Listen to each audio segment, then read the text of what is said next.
Good morning, sir. My name is Marco Leon Sigatos, your nurse for today. So, I will rate them for today po is bed washing. Yan po, sir. Bed washing po tayo, which is pupunasan po natin ang patient po natin, lilinisin po natin ang buong katawan po niya. So, ang kailangan po natin is ito po. Ito po, tatlong towel, which is rinse towel, which yung rinse towel po natin is pupunasan po natin yung may mga sabon-sabon pa po, yan, para malinis po tingnan. Then, ito po, dry towel, and wet towel po. Bali tatlo po yan. Yan. Ito po. Yan. Pero, ang pinakauna po natin is mag-hand washing po tayo. Yan po. Washing. Then, tanggalin po natin. Then, i-ask po natin si patient po natin kung pwede po natin siyang paliguan or punasan. So, sir, pwede ko po ba linisin yung buong katawan niyo po para mapreskohan po kayo? Yun po kasi, kaya po natin ginagawa yun kasi hindi po sila kilos ng maayos, nakatayo, ganun po. Kaya tayo po yung naglilinis mga nurses. So, umuo po siya. Tanggalin po natin muna yung kumot niya. Ayan.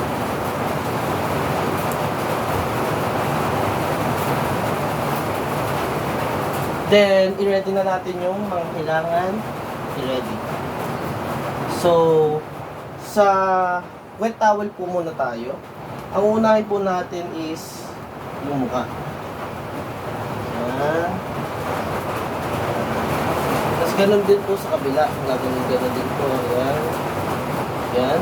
Tapos dito sa may forearm po niya, isang diretso lang po. Tapos ganun din po sa kabila. Tapos kung nagawa na po yung kabila. Then dito naman po is isang diretso din po. Yung binti hanggang sa papo. Tapos sa chest naman po, ayan. Ganyan mo po. Ayan. Ayan. Tapos, ipapataginit po natin siya dahil yung sapatos niya. Ayan. Tapos yung back po. Ayan.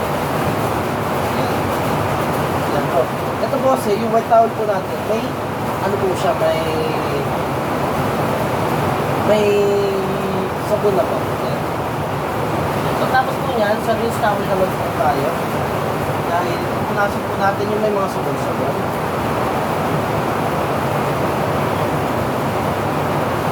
Tanggalin lang po natin yung sabon-sabon.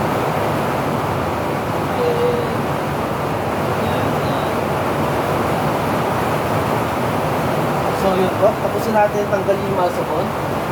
Sa huling gagawin naman po natin is yung dry towel po. Pupunasan na po natin siya ng dry towel para okay na po siya.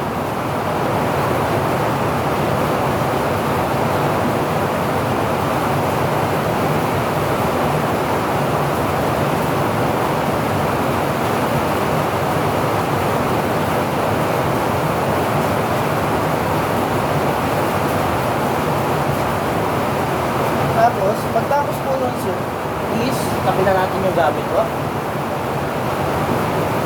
Tapos, tatatungin po natin si patient if okay po yung pakiramdam niya. Sir, okay po ba yung pakiramdam niya po? Nurse ko na po ba kayo? Kapag sinabi niya po yes, yun. Okay na po tayo sa bed washing po.